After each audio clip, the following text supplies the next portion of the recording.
Bom, vamos começar imaginando uma situação. Pense que um empresário empacota a vida inteira, gasta dezenas de milhares de dólares em honorários com advogados e muda a família inteira para o Paraguai. Ah, o clássico sonho de fugir da alta carga tributária brasileira. Exatamente. Na cabeça dele, tudo parece perfeito, né? Mas aí, tipo, um ano depois, a Receita Federal Brasileira simplesmente bate a porta dessa família. Nossa, e essa é a pior visita possível. Sem dúvida. A surpresa é que o fisco declara que a mudança foi essencialmente nula, cobra todos os impostos não pagos do período e ainda adiciona multas que são pesadíssimas. E o mais chocante é que eles avisam que, aos olhos da lei, aquele empresário nunca nem saiu do Brasil. Isso. O tal sonho do paraíso fiscal vira um pesadelo burocrático, assim, terrível e caríssimo. E olha, esse é um cenário que está se tornando assustadoramente comum agora. O que a gente mais vê hoje é uma enxurrada de decisões baseadas em informações incompletas, sabe? Ou mesmo no puro pânico, onde o barato sai catastroficamente caro. Com certeza. E é por isso que o nosso mergulho de hoje vai direto ao coração desse fenômeno. Existe um verdadeiro exor fiscal de brasileiros de alta renda acontecendo agora, nesse cenário de 2026. Sim, e com os olhos voltados quase exclusivamente para dois destinos vizinhos, que são o Paraguai e o Uruguai. Exato.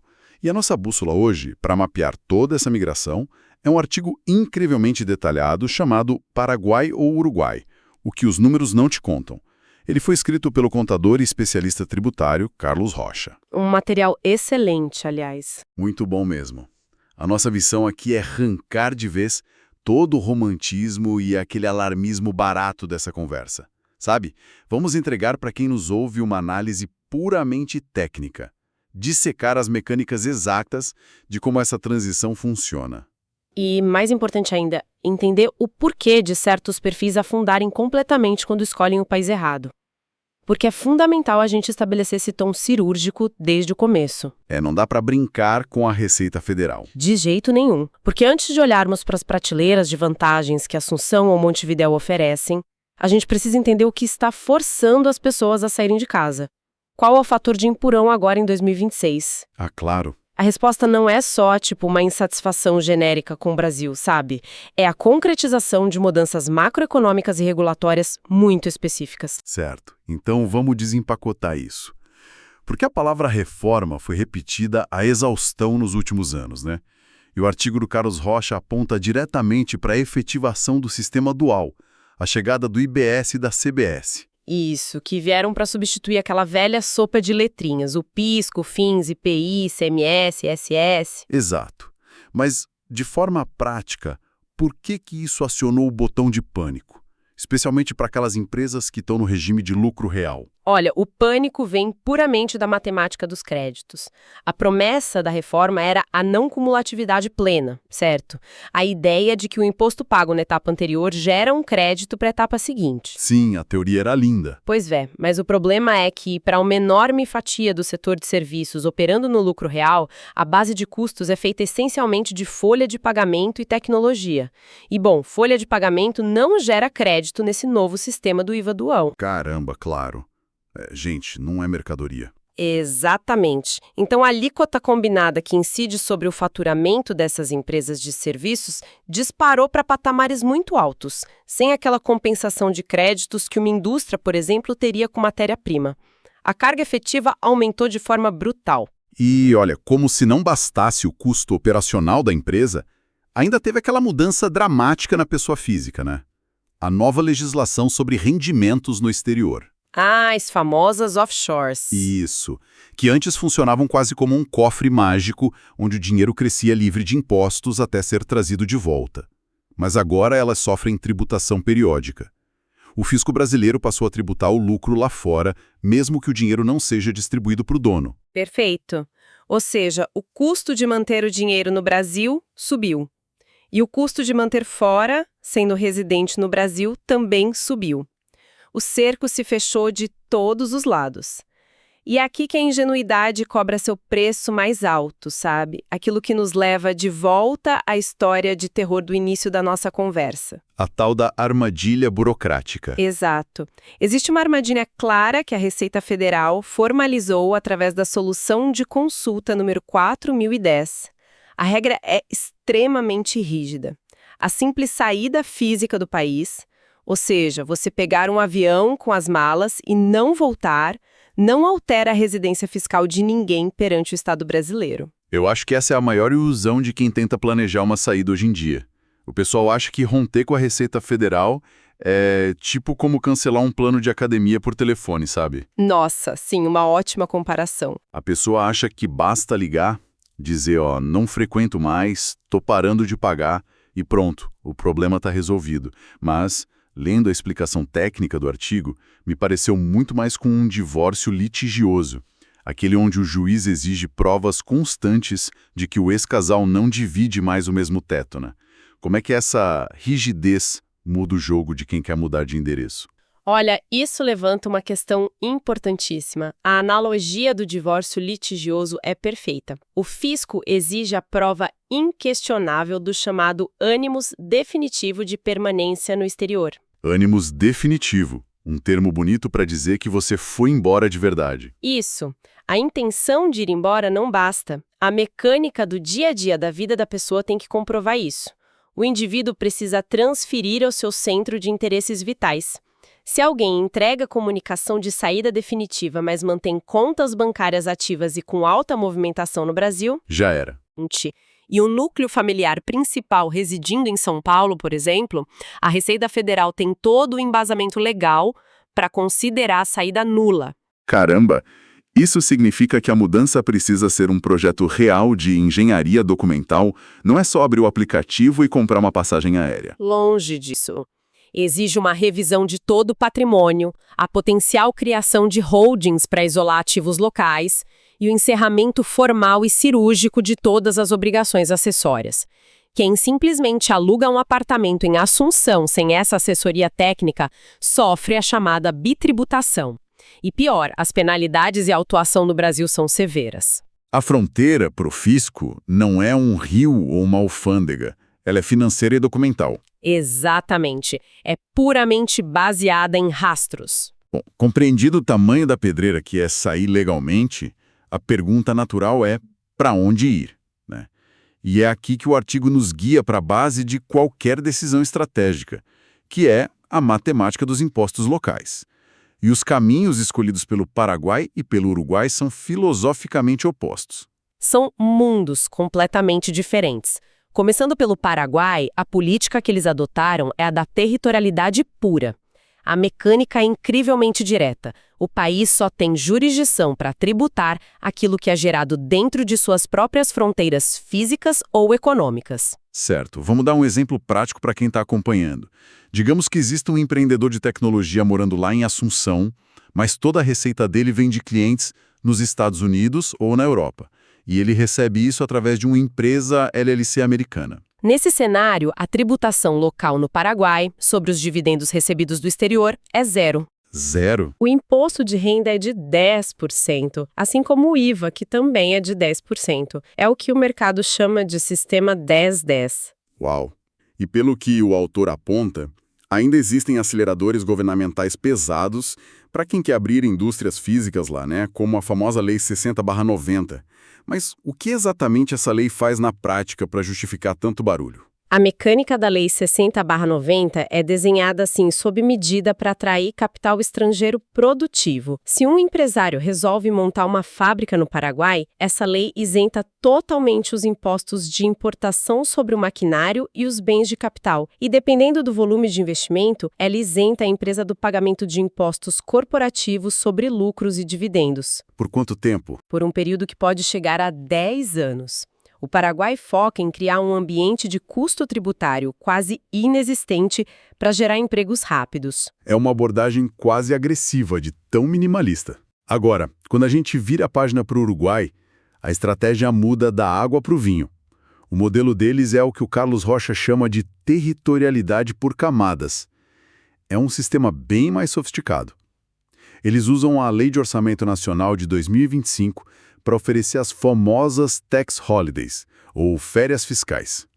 Basicamente, um residente novo ganha 11 anos de isenção total sobre rendimentos de capital estrangeiro. Isso, e depois desses 11 anos, ainda há uma opção de migrar para uma alíquota preferencial muito baixa por mais 5 anos. É literalmente um tapete vermelho estendido para o capital externo. Mas aqui é onde eu preciso pausar e questionar uma coisa. Porque a analogia que me vem à mente é da área VIP de uma balada cara. O capital estrangeiro entra pela porta VIP, bebe de graça por 11 anos, mas a renda gerada localmente fica na fila normal e paga um preço altíssimo. E pior, lendo o artigo, eu fiquei perplexo com a ressaca uruguaia. A famosa ressaca. Pois é, depois que as férias fiscais acabam, a alíquota marginal do imposto de renda lá pode bater 36%. Peraí, o Uruguai é basicamente uma bomba relógio tributária se a pessoa não planejar a saída antes da isenção acabar. Isso é consideravelmente mais alto que a alíquota máxima do Brasil. Essa é a grande sacada. O que é fascinante na estratégia uruguaia é a dinâmica temporal. Não faz o menor sentido ir para o Uruguai se não houver um plano de longo prazo já estruturado desde o dia 1. O modelo não é uma bomba relógio se você souber o que está fazendo. Ele é uma janela tática. Ah, entendi. O perfil que vai para lá sabe que tem uma década inteira para deixar o seu patrimônio global render, acumular juros compostos em um ambiente de imposto zero. A lógica não é ficar lá dormindo no ponto para pagar os 36% no 12º ano. A lógica é usar essa janela para reestruturação e, frequentemente, o investidor já tem uma estratégia de saída ou sucessão programada. Entendi perfeitamente. O Paraguai é um projeto de longuíssimo prazo, por causa da alíquota constante e baixa, enquanto o Uruguai exige que o expatriado jogue xadrez com o calendário. Ah, e um detalhe crucial que o artigo não deixa passar. Em ambos os países, se houver um bom trabalho com offshores, é possível estruturar a sucessão familiar com isenção total de impostos de herança, o ITCMD. Exato. Com a alta dos impostos no Brasil, blindar a transmissão de riqueza se tornou um atrativo gigante. É a preservação geracional do patrimônio na veia. Bom, então resolvemos a matemática dos impostos e da herança. Mas existe aquela máxima de que não se come isenção fiscal, né? O dinheiro que não vai para o governo tem que ser gasto na vida real para manter a família. E evitar um olhar para a conta do dia a dia. A redução de impostos compensa o custo estrutural? Porque o artigo revela um abismo no custo de vida entre esses dois países que chega a ser assustador. Olha, os dados práticos trazem qualquer um de volta à realidade rapidinho. Vamos olhar para o custo habitacional de alto padrão, por exemplo. Um aluguel em bairros premium de Afunção, como Vila Morra ou Carmelitas, gira em torno de 2 a 3 mil dólares. Um valor considerável. Sim, mas se buscarmos o mesmo nível em Montevidéu, em bairros como Pocitos ou Carrasco, o piso começa em 3 mil e facilmente ultrapassa os 4 mil dólares mensais. O aluguel pesa, claro, mas a verdadeira âncora, aquilo que muda completamente a planilha de longo prazo de uma família, é o custo educacional. Os números da educação no texto me deixaram de queixo caído. Uma escola bilíngue de primeira linha no Paraguai exige um investimento entre 6 e 9 mil dólares por ano, por filho. E no Uruguai o salto é gigantesco. Gigantesco. Uma escola com um currículo tradicional europeu lá pode custar entre 15 e 20 mil dólares anuais. Se pensarmos em uma família com 2 crianças, é uma diferença brutal de até 22 mil dólares por ano, só na mensalidade escolar. E a disparidade se reflete em todos os níveis de consumo diário, sabe? A cesta básica custa em média 550 dólares no Paraguai contra quase 1.000 dólares no Uruguai. Olhando para tudo isso, a sensação que dá é a de que o Paraguai opera como uma startup enxuta, sabe? A infraestrutura é leve, o foco é na otimização de cada centavo, a energia elétrica é extremamente barata e os planos de saúde de excelência, tipo no Hospital Batista, saem por uns 250 dólares. Eles cortam as gorduras, O básico funciona com custo baixo. Já o Uruguai funciona como assinar um serviço premium ou de luxo. A pessoa paga muito mais caro por uma herança cultural, pela tradição europeia, ruas arborizadas. A sua analogia da startup contra o serviço premium é irretocável. E é importante ressaltar que o preço cobrado no Uruguai não é artificial, ele realmente entrega a substância. O porquê dessa diferença é que o investimento uruguaio na qualidade de vida estrutural vem de décadas. Sim, eles têm uma fundação sólida, né? Falamos das escolas custarem mais caro, mas a educação lá tem currículos homologados na Europa. O governo distribui laptops nas escolas públicas desde 2007, muito antes de o mundo falar de inclusão digital dessa forma. Reflete uma qualidade estruturalmente superior, e isso cobre o seu preço. E imagino que a saúde acompanha essa lógica europeia de bem-estar. Com certeza. Os planos de saúde uruguaios, como o FEME ou CASMO, que chegam a custar entre 600 e 800 dólares, refletem uma malha médica profundamente integrada. É uma fundação de primeiro mundo. E aqui é onde a coisa fica realmente interessante. Porque quando falamos de infraestrutura de primeiro mundo no Uruguai contra eficiência de startup no Paraguai, a intuição nos leva a tirar conclusões automáticas, especialmente sobre onde é mais fácil guardar o dinheiro e onde a família está mais segura andando na rua. Mas os dados do artigo estilhaçam essas noções pré-concebidas. Vamos falar de bancarização primeiro. Como o dinheiro chega? Esse é um ponto de extrema fricção e que pega muita gente de surpresa. O sistema financeiro uruguaio está completamente conectado à engrenagem global. Instituições oferecem contas multimoedas sem atrito. Até crédito imobiliário acessível, né? Sim, a 6 ou 8% ao ano em dólar. É uma fluidez fantástica. Mas e o Paraguai? Com os impostos em 10%, eles não deveriam estar de braços abertos para o dinheiro estrangeiro? O artigo menciona um compliance hiperrígido. Por que eles complicam tanto? É uma das contradições mais fascinantes de lá. Historicamente, o Paraguai sofreu muito com o estigma de ser um mercado de fronteiras porosas, com muita informalidade. Então, para não entrar nas listas sujas internacionais, os bancos locais hoje sobrecompensam. O sistema é incipiente e eles aplicam regras de compliance draconianas que surpreendem os estrangeiros. Ou seja, o cara chega com milhões lícitos e fica bloqueado. Então, na prática, o Paraguai não confia no próprio potencial bancário, agindo como um escudo fiscal, enquanto o dinheiro real precisa ficar estacionado fora, tipo nos Estados Unidos. Exatamente isso.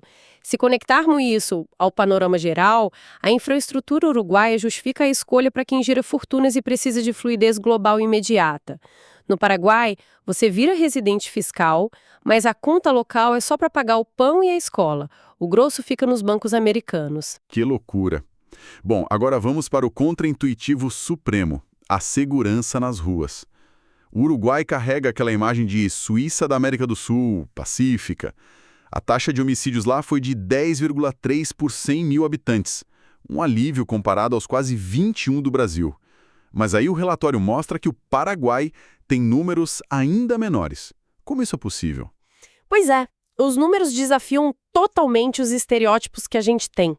O Paraguai registra taxas de homicídio que oscilam entre 5 e 8 por 100 mil habitantes.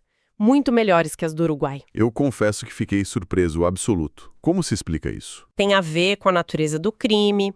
O Uruguai tem sofrido com disputas do tráfico internacional usando o porto de Montevidéu. Isso eleva a estatística criminal. Já no Paraguai, tirando as zonas de fronteira quente, a capital Assunção, especialmente nos bairros de expatriados, é extremamente vigiada. A segurança no dia a dia urbano paraguaio é hoje estatisticamente superior. Incrível. Bom, entendendo as finanças e a vida cotidiana, qual é a fricção real para colocar os pés nesses países legalmente? A teoria encontra a burocracia governamental agora. É o checkmate final. No Paraguai, a Resolução 1052 permite que um cidadão do Mercosul tire sua residência com um custo de uns $2.000, sem investimento mínimo. E a residência fiscal é ativada rapidinho só com a emissão do RUC, o documento de lá. É um caminho gradual e muito flexível. Muito diferente das exigências duras do Uruguai, né? A legislação uruguaia exige presença física obrigatória de 183 dias ou por ano ou um investimento estrondoso de 2 milhões e 400 mil dólares em imóveis. É brutal. Mas sabe o que me chama a atenção? Lembra da regra do ânimos definitivo da Receita Federal que falamos no início? Lembro, claro. A exigência rigorosa dos 183 dias do Uruguai força o expatriado a estar blindado contra o fisco brasileiro. Ele tem que morar lá mesmo, enquanto a facilidade do Paraguai pode gerar um falso senso de segurança se a pessoa não viver lá de fato. Ele tira o Hulk, acha que está livre e continua morando em São Paulo. Nossa, brilhante conexão, é exatamente isso. O Paraguai é para quem quer flexibilidade inicial, mas o alerta de ouro é o perigo de fazer isso sem mudar a mecânica de vida, sabe? Fazer isso sem assessoria resulta em nulidade lá na frente. Bom, caminhando para o fim da nossa análise, acho que a síntese de perfis que o Carlos Rocha delineou resume a promessa do nosso episódio de hoje de forma cristalina. De um lado, temos o perfil paraguaio. É o nômade ou o empreendedor digital ganhando em dólar, que busca reduzir brutalmente o custo de vida e quer uma transição flexível. Isso. E do outro, o perfil uruguaio, que é um investidor com patrimônio gigantesco, acima de 2 milhões de dólares, que vai viver de renda passiva na próxima década, ele precisa de um sistema bancário global e busca a qualidade estrutural e acadêmica com padrão europeu. Perfeito. Então, o que tudo isso significa no final das contas? A gente discutiu planilhas, isenções, escolas bilíngues e compliance bancário. Mas fica uma reflexão profunda para quem está ouvindo. Qual é o custo psicológico de moldar o CEP da sua vida primariamente com base no medo dos impostos? É, uma pergunta pesada, né? Muito. Porque se a sua identidade e os seus laços estão em um lugar, otimizar sua existência apenas pelo código tributário de um país vizinho fará de você uma pessoa mais rica? Ou será que te transforma apenas em um visitante eterno sem raízes? É um preço humano da eficiência fiscal que as planilhas não calculam e que vale a pena a gente pensar a respeito. Com certeza, a conta financeira é só uma parte da história. É isso. Um grande abraço e até a próxima análise.